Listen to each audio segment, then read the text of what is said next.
Isn't this absolutely gorgeous? We're on the way back home after a great afternoon out. As you can see, we're going to have some more fun as well. Oh, if I'm lucky I might be able to wriggle onto the poo, he says. Got to be careful because there's cattle around here. If we look, we can see the footprints as well as the poo. But we're just here to have a look at the fantastic oak. Isn't that wonderful? I reckon that's a full 200 years. Or more. A full 200 years. Gorgeous. Look at the thing, all sorts of old dead branches still hanging on.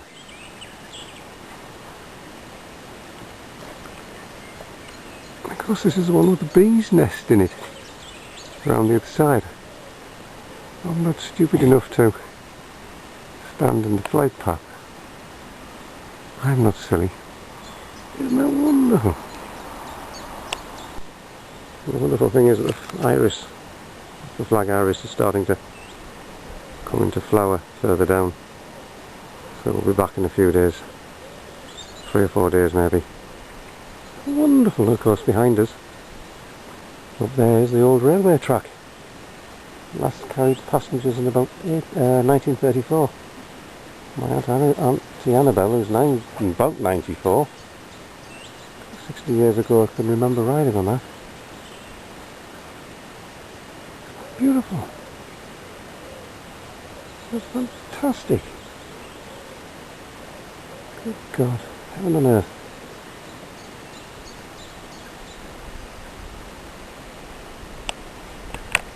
Of course, where we walk up from and park is over there. I was reading a silly blog today linked from somewhere else. It was quite interesting. This fellow was a Caucasian, an English-born man by the look of it, and he was a Buddhist. So as is typical manner of them, they include all these sort of like funny few words of wisdom, as it were. And I'm thinking to myself, are these things riddles or are they instructions? You know, they want me to sit down for half an hour and work out what he's trying to bloody say. It's so mannered, so formulaic. It's not what you say or little bloody riddles, but it's how you live your life. Perhaps that's what he's trying to instruct. So, we're going to have a little walk around the oak tree. Isn't that wonderful? Look at this. Look at this. That's got to be a full 200 years old. Look at it.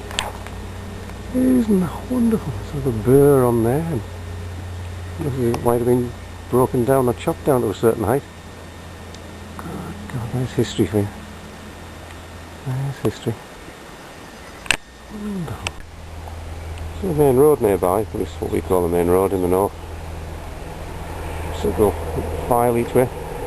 This way, Smud? Right, so what we'll do is have a little walk around. These seem to be quite well behaved bees. We'll keep the dog away. This way, Smud? Perhaps they're slowing down. It's getting dark. Oops. There we are, look. Wonderful. Very vagina shaped, that, isn't it? Imagine they'll enjoy it going in and out of there. Oh, perhaps not. All sorts of debris at the bottom. Alright, we'll leave it in case I get excited. It's wonderful. Now there should be an old stream of bees, but it's very quiet. Oh yeah, they're popping in and out. Isn't that absolutely wonderful? Look at that. Good God.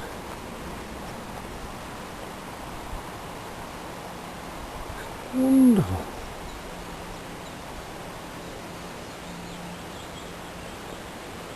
Possible to fill them with an overactive knit on the end of a string. Look at the blog post itself, it's utterly wonderful. Utterly wonderful.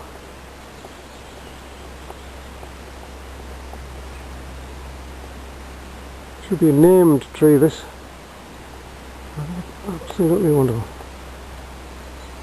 That's looking over towards what? southeast.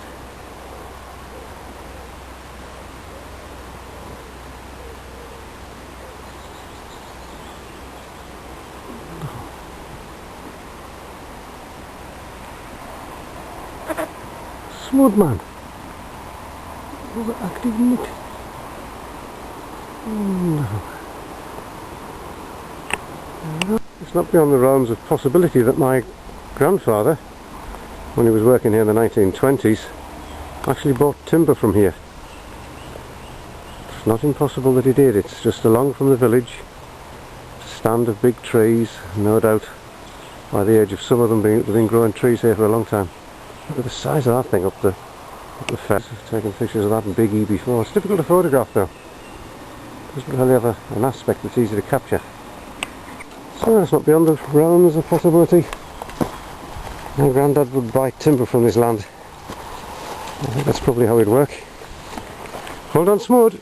There's a lot of his work would have required hardwoods. Elm, ash, oak. Get your bum down here, come on. We've run the gauntlet enough.